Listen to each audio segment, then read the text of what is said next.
Today we're going to be changing the differential fluid on my 350Z race car.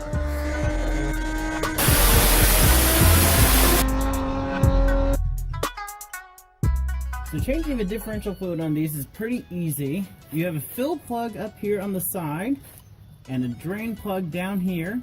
This is the aftermarket Nismo differential cover, which I highly recommend. These differentials get really hot, especially on tracks. This is a great way to keep it cool. I think it was only like 130 bucks. But the main reason I am doing this DIY is a lot of people forget a very important step and don't point this out. Before you crack loose your drain plug to drain out all the fluid, please, for the love of God, break loose this fill plug up here. Because if you cannot get the fill plug open for whatever reason, if it's stripped or it's seized or you just can't get it open, do not drain this or you cannot drive the car. So make sure, crack this one loose first, make sure it'll come out, then crack this one loose, drain out your fluid, and we'll change it out with a pump. It's a 10mm hex fitting, so it's just a 10mm Allen key, or you can get them in a socket version, which is what I'm going to use.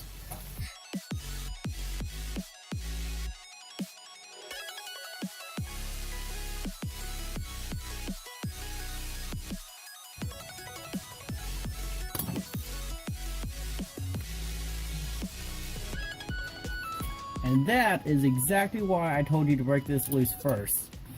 I really thought I wasn't going to be able to break it loose. I had to push the wrench with my leg to get this thing to break loose.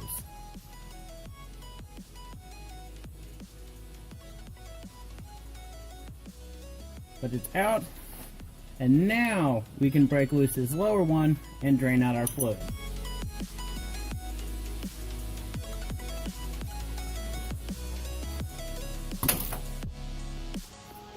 And again, what a pain in the ass.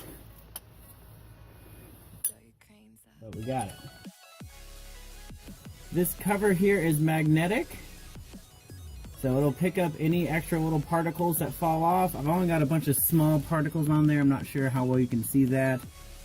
But this differential only had 12 miles on it when I bought it. This was its break-in 30,000 miles. A little bit of particulate's not that big a deal. So we'll just let this drain for a little bit, get all that old fluid out, put the bottom plug back in, and we'll start filling through the top.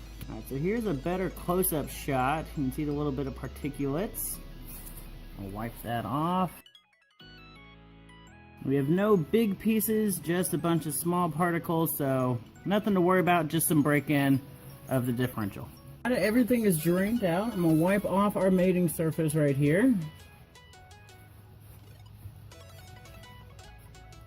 I went ahead and put some copper anti-seize on the threads, just because that was such a pain in the ass to get off.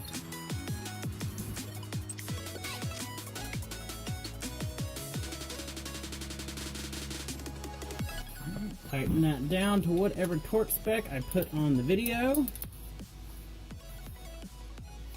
To get the fluid into the differential, you're going to need a transfer pump. Basically, it's the same type of pump you'd have at a condiment at a movie theater or something like that, with a little tube on it.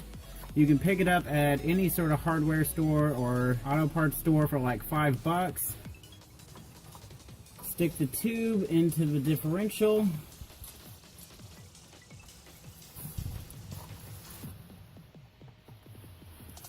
And just start pumping.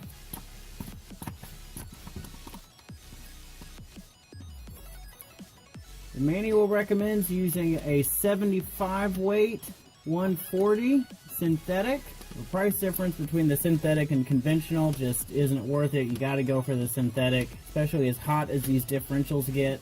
You're gonna go through the entire first bottle, but only part of the second bottle. And yes, it does take a while.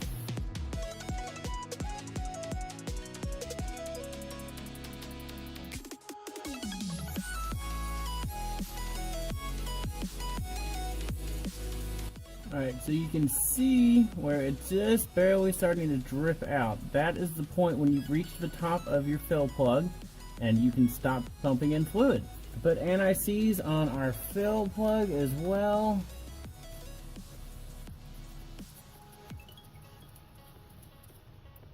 We'll tighten that down to the same torque, and then you're done.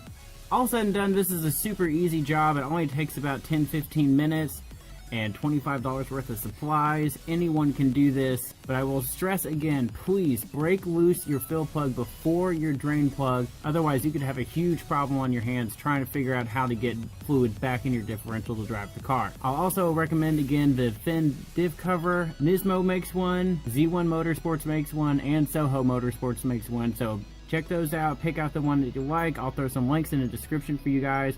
Drop some comments below, hit that subscribe button, and I will see you guys next week.